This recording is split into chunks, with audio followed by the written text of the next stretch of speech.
Assalamualaikum. Inilah keadaan manusia di padang mahsyar. Silahkan tekan subscribe untuk mendapatkan kisah lainnya.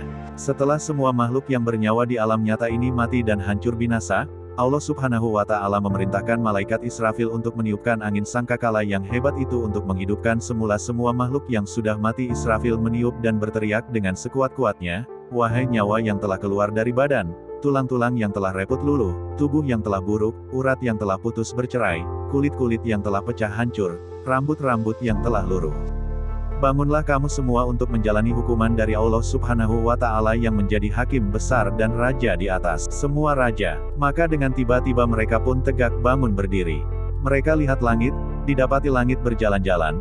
Mereka lihat bumi, didapati bertukar wajah, tidak seperti bumi yang dahulu. Dilihat bintang-bintang, semuanya telah berhimpun di satu kawasan dengan padatnya. Dilihat laut, terdapat api yang sedang bernyala-nyala di atasnya. Dilihat malaikat Zabaniyah telah berada di hadapan mereka. Dilihat matahari telah hilang cahayanya. Maka sedarlah dan tahulah mereka bahwa mereka berada di tempat yang dijanjikan kiamat. Lantas mereka berkata, "Inilah dia sebagaimana yang telah Allah janjikan dan inilah menunjukkan kebenaran para rasul." Seperti yang telah Allah sebutkan dalam Al-Quran, mereka berkata, "Aduhai celakanya kami. Siapakah yang membangkitkan kami dari kubur tempat tidur kami?" Lalu dikatakan kepada mereka, "Inilah dia yang telah dijanjikan oleh Allah yang Maha Pemurah dan benarlah berita yang disampaikan oleh para rasul." Surah Yasin, ayat 52. Mereka pun keluar dari kubur tanpa pakaian, tidak beralas kaki dan sebagainya. Mereka bertelanjang bulat tanpa seurat benang pun di badan. Dalam masa bangkit, setengah mereka ada yang berupa kera karena di dunia mereka suka memfitnah orang lain.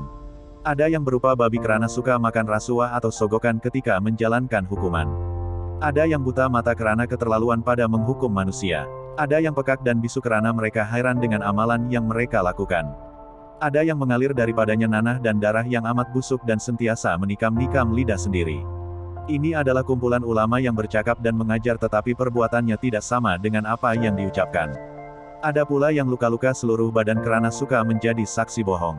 Ada yang telapak kaki mereka terletak di dahi dan terikat kepada ubun-ubun mereka serta menjadi sangat busuk, lebih busuk daripada bangkai. Mereka adalah orang yang sanggup membeli dunia dengan akhirat, mencari kemewahan dunia dengan memperalatkan agama. Ada seperti orang mabuk, rebah ke kiri, rebah ke kanan terhuyung-huyung. Mereka inilah yang sanggup menyimpan harta dari belanjakan ke jalan Allah. Ada yang berkeadaan benar-benar mabuk, orang ini suka berbicara dalam masjid akan hal dunia. Ada yang berupa khinzir karena suka makan harta riba. Ada yang tidak bertangan dan tidak berkaki. Mereka ini suka menyakiti orang-orang sekampungnya. Ada yang berupa babi karena mereka mempermudah-mudahkan sembahyang lalai dalam sembahyang. Ada pula yang bangkit dengan perut mereka penuh dengan ular dan kalajengking yang senantiasa menggigit-gigit dan menyengat-nyengat. Mereka ini di dunia payah hendak mengeluarkan zakat. Ada yang keadaannya di mana darah yang amat busuk terus-menerus keluar dari mulut mereka. Orang ini suka berbohong dalam perniagaan. Ada yang sampai terasing daripada manusia serta badannya sangat busuk dari bangkai. Mereka ini suka menyembunyikan maksiat karena takutkan manusia, tidak takut pada Allah. Ada yang terpotong lehernya, isi perutnya tercerai dari leher. Orang ini selalu sanggup untuk bersaksi bohong. Ada yang bangun dari kubur tiada berlidah dan mengeluarkan darah busuk dari dalam mulutnya. Orang itu malas mengucap kalimat syahadat. Ada pula yang berjalan dengan kepala di bawah dan kaki di atas langit. Darah dan nanah sentiasa mengalir dari kemaluan mereka. Mereka itu suka berbuat zina semasa hidup. Ada yang berkeadaan muka hitam dan perutnya penuh dengan api neraka. Mereka ini suka memakan harta anak yatim secara zalim. Ada pula yang bangun dengan mengidap penyakit kusta dan sopak. Mereka inilah yang durhaka terhadap kedua ibu bapanya. Ada yang gigi mereka seperti tanduk lembu, lidah mereka terjulur hingga ke perut, najis dan kencing sentiasa keluar dari perut mereka. Mereka adalah orang yang suka meminum arak. Semoga kita tergolong dalam golongan yang segera menginsafi diri dan bertaubat di atas dosa dan pengkhianatan yang dilakukan terhadap sesama manusia. Terima kasih, semoga bermanfaat. Assalamualaikum.